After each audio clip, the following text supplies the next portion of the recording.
Welcome everyone to our first hearing of the day, where we will discuss the ongoing effort to reform our nation's tax code. We have a distinguished panel of bipartisan experts before us today to help shed some light on issues surrounding tax reform. And I look forward to a productive discussion and appreciate your attendance.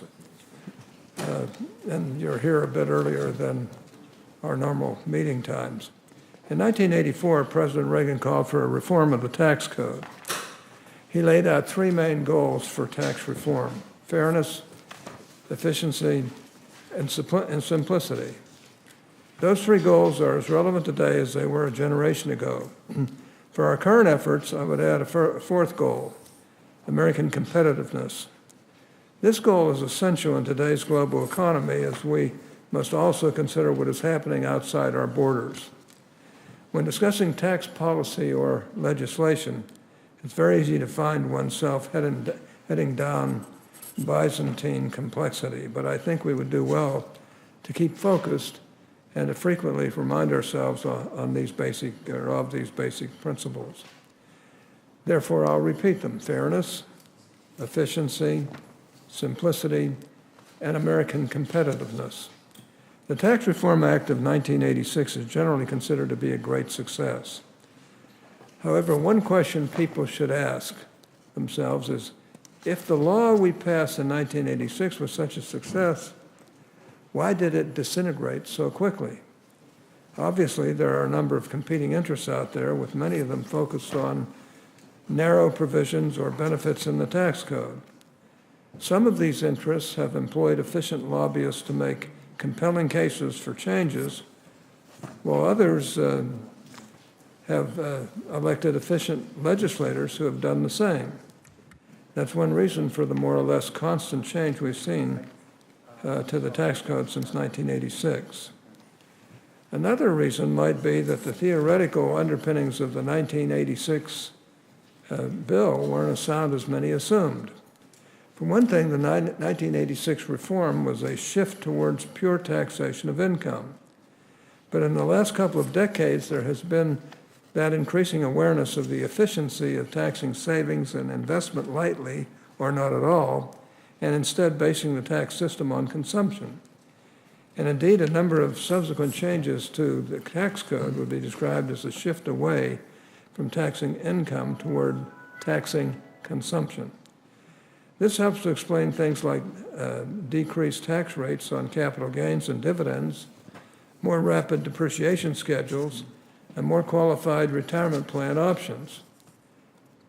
Many of the major reform proposals we've seen in recent years, including the House's Better Way blueprint, would take us further in that direction. And while some of these changes have been very good, the piecemeal fashion in which they have happened was not consistent with simplicity. And many of the changes have been bad, in my opinion.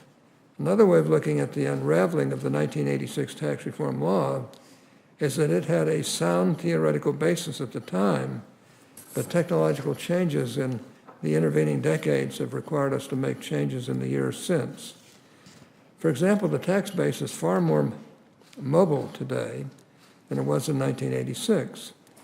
And a mobile tax base is inherently less reliable, making efforts to heavily tax highly mobile assets an exercise in futility. Whatever the case, we know that the myriad changes to the tax code in the past 3 decades have led us with a status quo that is simply unsustainable. American families, individuals, and businesses collectively spend hundreds of billions of dollars a year, not to mention countless hours simply trying to comply with our tax code.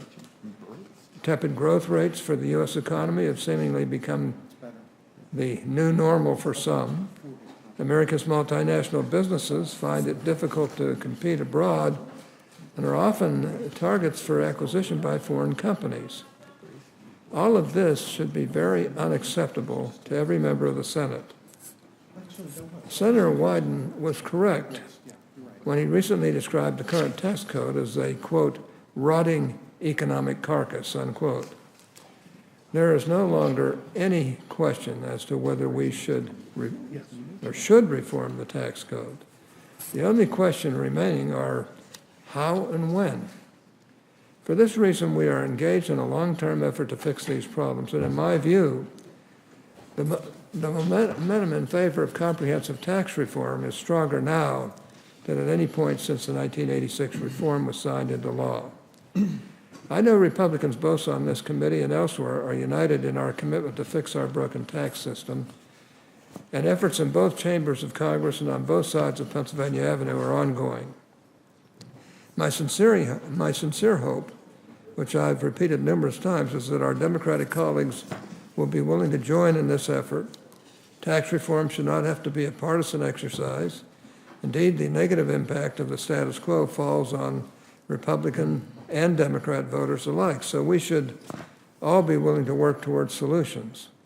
I know that many of my colleagues on the other side of the aisle recognize the need for reform. However, much of the Democratic leadership's rhetoric on this issue has been less than encouraging. We've heard condemnations and claims about tax plans that do not yet exist.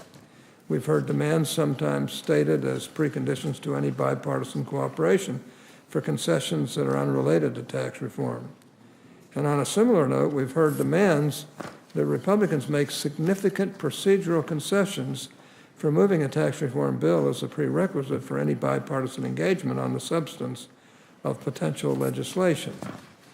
I won't belabor this issue too much at this point. I'll simply say that historically speaking, this is not how we've worked on bipartisan tax policy, and I hope that the statement we've heard from some of the Senate Democratic leaders discouraging bipartisan efforts on tax reform do not reflect the views of all our Democratic colleagues. Today, we have a panel of 4 very skilled experts who represent both parties. They are all former Assistant Secretaries of Treasury for tax policy.